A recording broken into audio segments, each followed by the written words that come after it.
प्रमोद जी, आज इस मंच पर आपका हृदय से स्वागत है। पांचजन्य परिवार का गोवा में ये पहला कार्यक्रम है और जब हम इस फिल्म के लिए शोध कर रहे थे तो गोवा में हमारी रुचि जितनी बढ़ती गई उसके बाद ये निर्णय भी हमारा दृढ़ होता गया कि अगला कार्यक्रम करना है तो उसी जगह से करना है जिसने इस देश की स्वतंत्रता की लड़ाई बाकी जगह के मुकाबले 15 साल ज़्यादा लड़ी है। तो आज हम बात करेंगे, बाकी देश ने 75 साल हुए उसकी आज़ादी को, गोवा की आज़ादी को कम वर्ष हुए, यानी कि वो परतंत्रता का दंश एक बड़ा था। मुझे याद आता है अभी हाल में प्रधानमंत्री जी ने जब पंच प्रण की बात की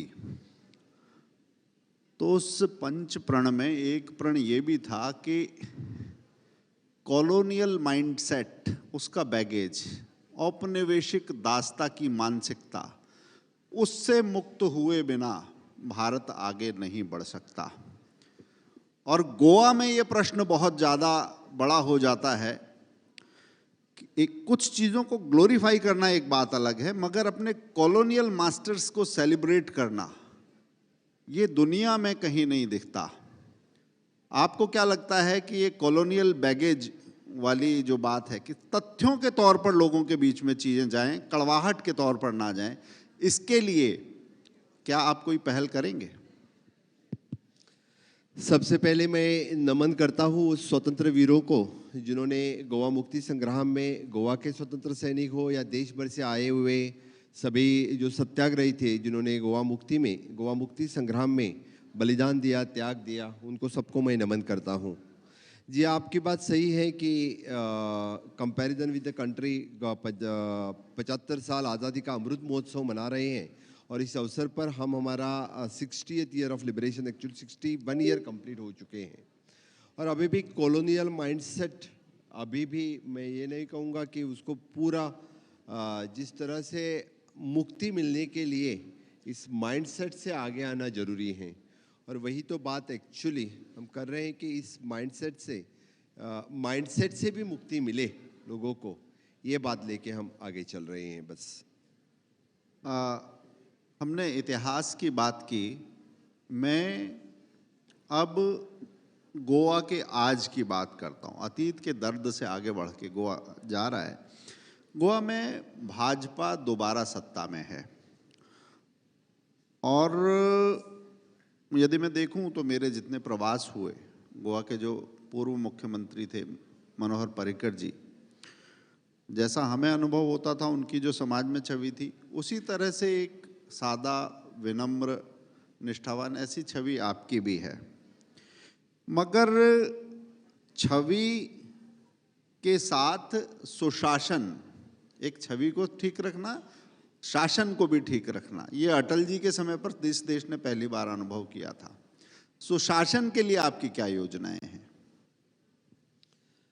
आपने सुशासन की बात कही, आपने अटल जी को याद किया, तो मैं इस अवसर पर मैं सबसे पहले धन्यवाद करता हूँ अटल जी का, जिन्होंने जो सत्याग्रही थे उनको स्वतंत्र सेनानी के ऊपर जो पेंशन और बाकी स्कीम्स थे वो दिए।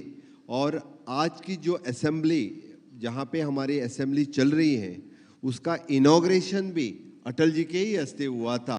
ये बहुत गोवा के लिए बहुत बड़ी बात है। और उसी सुशासन को आगे लेके मनोहर जी पर्रिकर ने जिस तरह से यानी हर वक्त सुशासन की, गुड गवर्नेंस की बात हमेशा के लिए करते थे, इसमें मैं कहूँगा कि सबसे आगे हम हैं। और डेफिनेटली ऑनरेबल प्राइम मिनिस्टर का जो आत्मनिर्भर भारत मिशन था, इसमें हमारा स्वयंपूर्ण गोवा एक सुशासन का एक संकल्प है, यही लेके हम आगे लोगों के बीच में जा रहे हैं। आपने एक संतुलन की जो बात की, मैं उसके गोवा का आत्मनिर्भर की जो बात की, आपने आत्मनिर्भर भारत की, गोवा के लिए आत्मनिर्भरता का अर्थ, उसका एक बड़ा अंश पर्यटन से जुड़ा हुआ है। इस पर्यटन में भी अगर देखें और गोवा की छवि को भी देखें तो मौज मस्ती का एक ठिकाना, इस तरह की एक छवि है। मगर गोवा की एक बड़ी सांस्कृतिक विरासत भी है। तो क्या मौज मस्ती का ठिकाना सिर्फ ऐसा ही रहेगा या सांस्कृतिक पर्यटन के लिए उस दृष्टि से भी सोचा जा सकता है? गोवा की असली कहानी बताना। गोवा को देखते वक्त लोगों ने बीइंग अ टूरिस्टिक डेस्टिनेशन ने हमेशा के लिए एक टूरिज्म के डेस्टिनेशन के वास्ते देखा है। यहाँ पे सन सैंड सीज बीच टूरिज्म और हमेशा के लिए द यंग क्राउड यहाँ पे जो आता है, it come for to enjoy. But besides this यानी हमने हमेशा के लिए गोवा की छवि जो है यानी स्पिरिचुअल टूरिज्म हो, इंटरलैंड टूरिज्म हो, इसके लिए भी गोवा जाना जाए, इसके लिए हमारी कोशिश चल रही है। हम इंटरलैंड टूरिज्म प्रमोट कर रहे हैं, स्पिरिचुअल टूरिज्म प्रमोट कर रहे हैं, वेलनेस टूरिज्म प्रमोट कर रहे हैं। इससे आगे मुझे लगता है कि गोवा इन चीज़ों के लिए भी यानी जाना जाएगा। आपने वेलनेस की बात की, मुझे याद है 11 तारीख को अब बड़ी उपलब्धियां आप पूरा देश देख रहा था और गोवा के खाते में दो चीज़ें, एक अलग एयरपोर्ट की बात थी, जो छोटा सा राज्य है मगर कनेक्टिविटी की दृष्टि से बहुत ज़रूरतें इसकी बाकी थी। और ये आयुर्वेद की संभावनाएं आपने कैसे देख ली? आप खुद डॉक्टर हैं, इस कारण तो आपका उसके तरफ जोर नहीं था, या आप वास्तव में यहाँ पे संभावनाएं देखते हैं कि आयुर्वेद का भी एक हब हो सकता है गोवा? मैं सबसे पहले धन्यवाद कहूँगा गवर्नमेंट ऑफ इंडिया का, यानी गवर्नमेंट ऑफ इंडिया के आयुष मंत्रालय, जब हमारे श्रीपाद जी नाइक आयुष मंत्री जी थे तभी हमारे लिए यहाँ का आयुष हॉस्पिटल, दो एम्स के धरती पर जो आयुष हॉस्पिटल दिल्ली के बाद कहाँ देश में स्टार्ट हो सका तो गोवा में स्टार्ट हो सका। और द वर्ल्ड आयुर्वेद कांग्रेस जो 8 दिसंबर से 11 दिसंबर जो 4 दिन के लिए ये था, it is the biggest event जो इंटरनेशनल इवेंट गोवा में हुआ और आयुर्वेदा के दृष्टि और गोवा के दृष्टि से वो बहुत ही इम्पोर्टेंट था। और honourable prime minister Narendra Modi ji ने उसी दिन में Mopa international airport, Ayush hospital और वर्ल्ड आयुर्वेद कांग्रेस का क्लोजिंग था। मुझे लगता है कि इससे यानी गोवा के टूरिज़्म के लिए एक बहुत बड़ा योगदान इस दोनों प्रोजेक्ट से मिलेगा।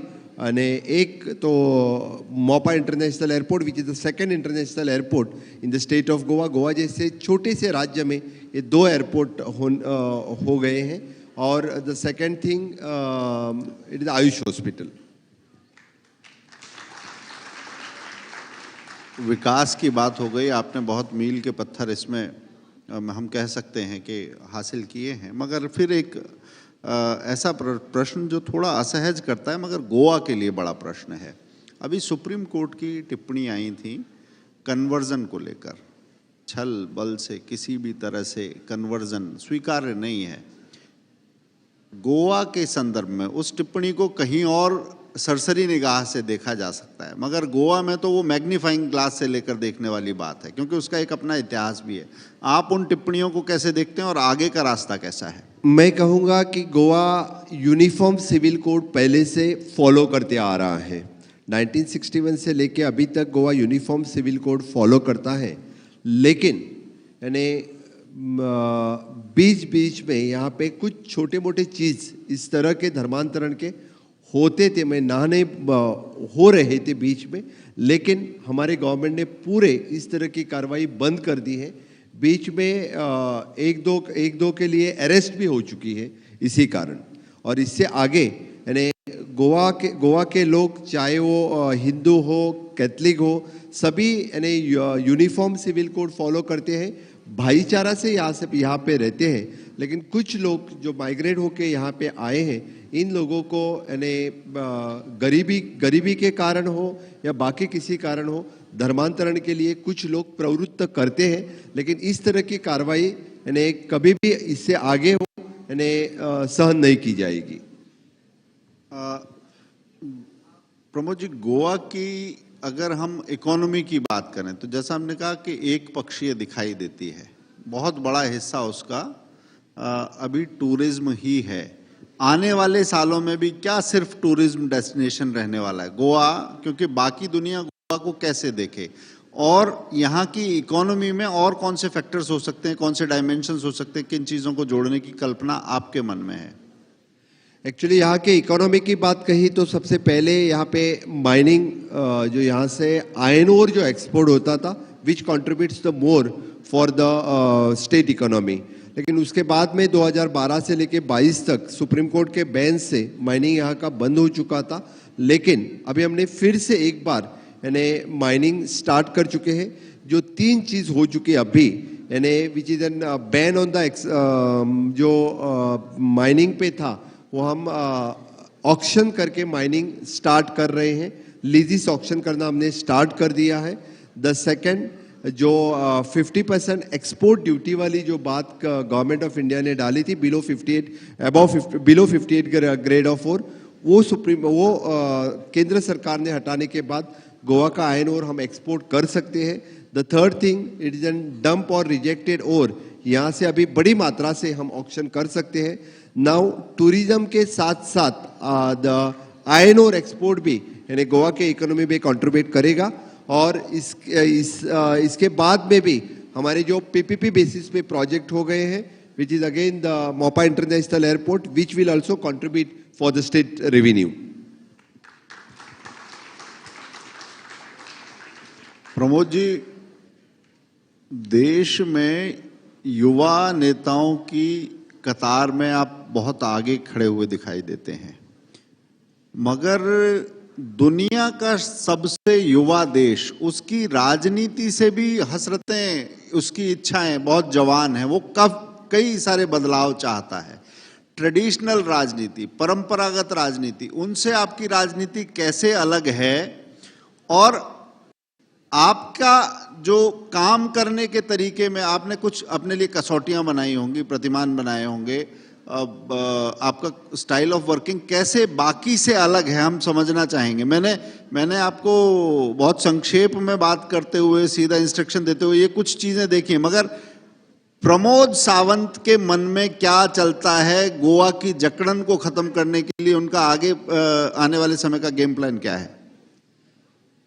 इस बारे में कहते वक्त मैं कहूंगा कि honourable prime minister Narendra Modi ji का सपना है नव भारत निर्माण करना, न्यू इंडिया फॉर्मेशन करना। और नव भारत निर्माण करते वक्त गोवा पीछे न छूटे। हर एक चीज़ में, चाहे वो टूरिज्म में हो, चाहे वो आईटी सेक्टर में हो, चाहे वो इंडस्ट्रियल सेक्टर में हो, चाहे वो इलेक्ट्रॉनिक एंड मैन्युफैक्चरिंग सिटी, हर एक सेक्टर में हम देश के साथ आगे बढ़े। इसलिए पूरा दिन बस राज्य के लिए काम करना और राज्य के लोगों के लिए काम करना। यानी इवन दो इन मीन्स हर सेक्टर में हमारे गोवा के लोगों को किस तरह से हम डबल इंजन सरकार का फायदा दे सके, इसीलिए पूरे दिन भर में मैं और मेरे साथ में मेरी पूरी कैबिनेट काम कर रही थी।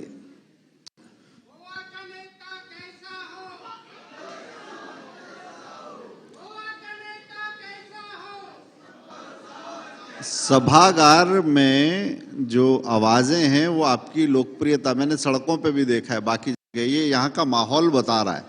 मगर मैं हमेशा टेंजिबल गोल्स यानी कि ऐसे लक्ष्य जिन्हें मापा जा सकता है उसकी बात करता हूँ।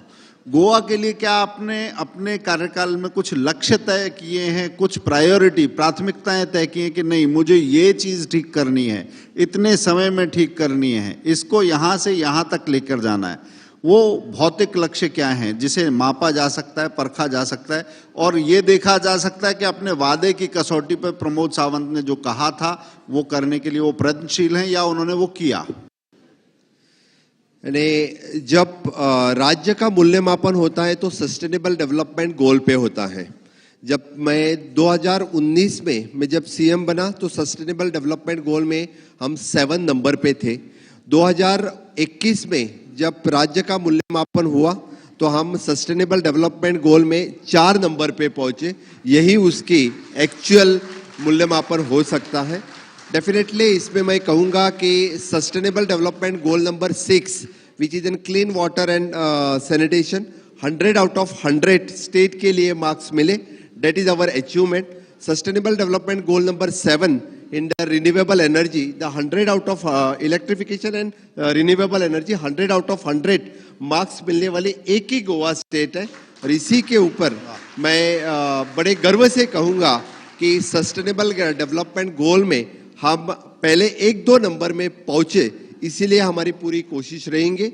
The next our vision and mission is an infrastructure development and human development. और honourable prime minister Narendra Modi ji का विजन जो आत्मनिर्भर भारत, जो हमने स्वयंपूर्ण गोवा पहले 1.0 जो मिशन था, उसमें द 10 फोकल पॉइंट्स रहे, यानी हर घर नल से जल, हर घर को इलेक्ट्रिफिकेशन, हर घर टॉयलेट, इंश्योरेंस, इस तरह के जो 10 फोकल पॉइंट्स रहे, उसमें ऑलमोस्ट 95% लोगों तक इस 10 फोकल पॉइंट्स पे हम पहुंचे हैं। वो 100% अचीव करना, ये हमारा इस बार का गोल रहेगा। और द सेकंड स्वयंपूर्ण गोवा 2.0, इस मिशन में हमने स्किल डेवलपमेंट के ऊपर भर दिया है, वो टारगेट कंप्लीट करना, यही हमारा टारगेट रहेगा। मैं आपसे यही सुनना चाह रहा था, सस्टेनेबल डेवलपमेंट गोल, मगर एक तो होते हैं विकास की जमीन पर, दूसरे होते हैं राजनीति की जमीन पर। राजनीति में जो सस्टेनेबल डेवलपमेंट गोल है वो प्रमोद सावंत जी का क्या है? क्योंकि दुनिया में जो कहते हैं लोकतंत्र के लिए विपक्ष बहुत जरूरी है, विपक्ष मजबूत होना चाहिए। भारत में कहा गया कि कांग्रेस मुक्त भारत, प्रमोद सावंत जी ने शायद इस बात को बहुत सीरियसली ले लिया है। मैं इस बारे में कहते वक्त कहूंगा कि विपक्ष मजबूत रहना चाहिए। बिल्कुल आपकी बात सही है, विपक्ष होना भी जरूरी है, लेकिन कोई अपने पक्ष में आना चाहता है तो हम वेलकम करने के लिए तैयार हैं।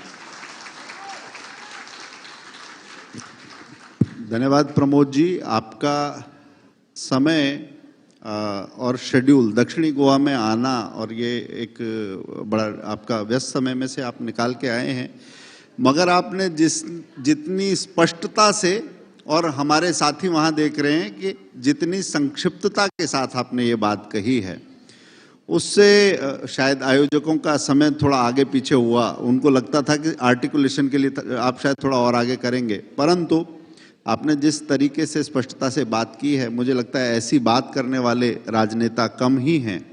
और आज इन युवाओं के सामने, प्रदेश के युवाओं के सामने, एक युवा मुख्यमंत्री ने अपना दृष्टिपथ साझा किया है। आपका बहुत बहुत आभार। आप अटल जी की उस परंपरा को, सुशासन की उस परंपरा को, पारदर्शिता के उस व्यवहार को, सादगी के उस आचरण को अपने राजनीतिक जीवन व्यवहार में उतार कर इसी तरह आगे बढ़ते रहें, यही हमारी कामना है, पांचजन्य परिवार की कामना है। आगे गोवा में जिस तरह का हमें रिस्पांस मिला यहाँ पर, हम चाहेंगे कि ऐसे सैकड़ों युवा हर वर्ष हमारे साथ इस यात्रा में भागीदार हों। हम अटल जी को याद करेंगे और आगे यंग थिंकर्स मीट भी करेंगे, जिससे देश भर के युवा यहाँ पर इस गोवा की धरती सिर्फ मस्ती की नहीं, मंथन की भी धरती बने। आगे इन सब युवाओं को हम अपने साथ जोड़ेंगे। इसके साथ ही मैं अपनी बात पूरी करता हूँ। ओवर टू यू तृप्ति। मैं पांचजन्य को बहुत बहुत बधाई देता हूँ कि इस सागर मंथन के सुशासन संवाद में आप पांचजन्य के पूरे सभी एडिटर्स और बाकी सभी लोग गोवा में आए। और गोवा सिर्फ एक टूरिज्म के वास्ते ही नहीं, लेकिन इस सुशासन संवाद हो या मंथन के लिए भी जाना जाए, ये बात सही है। और इससे आगे गोवा मैं ये बात कहूँगा कि आफ्टर द हमने न्यू यूनिवर्सिटी के लिए यहाँ पे ओपन किए हैं। इस तरह के इनोवेटिव प्रोजेक्ट हमेशा के लिए यहाँ पे होते हैं। आगे आने वाला हमारा पिंक फेस्टिवल जो यहाँ पे हम कर रहे हैं, which is a special pink festival for the it is a purple festival, जो 5 जनवरी से लेके 8 जनवरी तक, विच इज़ अ दिव्यांग लोगों के लिए हम 4 दिन का जो फेस्टिवल करने जा रहे हैं। इस पर्पल फेस्टिवल में भी मैं सब लोगों का स्वागत करता हूं। इसलिए गोवा हमेशा इंटरनेशनल फिल्म फेस्टिवल, गोवा हमेशा world Ayurveda Congress, purple festival, इस तरह से इंटरनेशनल इवेंट और नेशनल इवेंट के लिए हमेशा जाना गया है। इसलिए इससे आगे भी मीन्स थिंक टैंक जो है वो गोवा में हमेशा के लिए वेलकम करता हूं। बहुत बहुत धन्यवाद। बहुत बहुत धन्यवाद माननीय मुख्यमंत्री श्री प्रमोद सावंत जी आपका।